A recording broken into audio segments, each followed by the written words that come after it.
मरले रहे नाइट में घूमता है फ्लाइट में।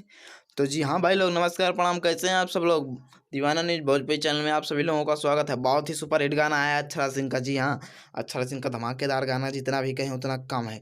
अक्षरा सिंह का बहुत ही सुपर हिट गाना है, क्या लाजवाब गाना है भाई लोग। और म्यूजिक को दिए हैं आशीष वर्मा जी ने। म्यूजिक को दिए हैं आशीष वर्मा जी। कमाल की म्यूजिक है, बहुत ही सुपर हिट म्यूजिक दिए हैं आशीष वर्मा जी ने। और गीत को लिखा है अरविंद निषाद जी ने। तो गीत भी जितना शब्द है उतना क्या कमाल का शब्द डाला है अरविंद निषाद जी ने। बहुत ही सुपर हिट गाना लिखे हैं भाई लोग। अक्षरा सिंह का बहुत ही तगड़ा गाना है, बहुत ही सुपर हिट गाना। जैसे फलानवा के बेटा सपनवा में आता है, बहुत ही सुपर हिट गाना था। उसी तरह ये भी गाना बहुत ही अच्छा है। तो हर गाने की तरह इस गाने में भी प्यार दुलार आशीर्वाद ने अक्षरा सिंह को बहुत ही सुपर हिट गाना आया है। और दीवाना न्यूज भोजपुरी चैनल को सब्सक्राइब करें, लाइक करें और शेयर करें।